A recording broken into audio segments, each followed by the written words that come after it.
ഭരണവിരുദ്ധ വികാരം തിരിച്ചടിയായെന്ന CPIയിൽ വിലയിരുത്തൽ. തിരുവനന്തപുരത്ത് ചേർന്ന CPIയുടെ സംസ്ഥാന എക്സിക്യൂട്ടീവ് യോഗത്തിലാണ് ഈ അഭിപ്രായം ഉയർന്നത്.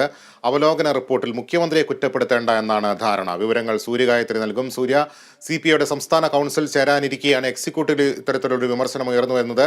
CPI കൗൺസിലിലെ ചർച്ചകൾ ഇത് ഏത് രീതിയിൽ സ്വാധീനിക്കും? സംസ്ഥാന എക്സിക്യൂട്ടീവില് വലിയ രീതിയിലുള്ള വിമർശനങ്ങളാണ് ഉയർന്നിരിക്കുന്നത്. ഭരണവിരുദ്ധ വികാരം തെരഞ്ഞെടുപ്പ് തോൽവിക്ക് കാരണമായെന്ന് സംസ്ഥാന എക്സിക്യൂട്ടീവിലും CPI വിലയിരുത്തുകയാണ്. അവലോകന റിപ്പോർട്ടിൽ മുഖ്യമന്ത്രിയെ പരാമർശിക്കേണ്ടതില്ലെന്ന് നേതാക്കൾ അഭിപ്രായപ്പെട്ടു.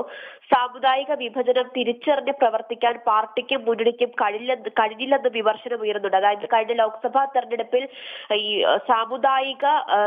സാമുദായിക വോട്ടുകൾ പാർട്ടിക്കൊപ്പം ഉണ്ടായിരുന്നില്ല. അതിൽ വലിയ രീതിയിലുള്ള കുറവ് സംഭവിച്ചു എന്ന് നേരത്തെ തന്നെ പാർട്ടിയിൽ ഒരു വിലയിരുത്തൽ ഉണ്ടായിരുന്നു.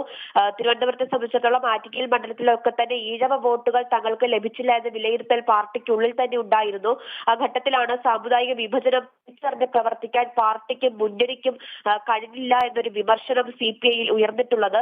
CPI സംസ്ഥാന കൗൺസിൽ നാളെയും മറ്റന്നാളുമായിട്ട് ചേരുകയാണ്. ഈ മുഖ്യമന്ത്രിക്കും പാർട്ടിക്കും എതിരായുള്ള വിമർശനങ്ങൾ CPIയുടെ സംസ്ഥാന കൗൺസിലിൽ ഉയരാൻ സാധ്യതയുണ്ട്.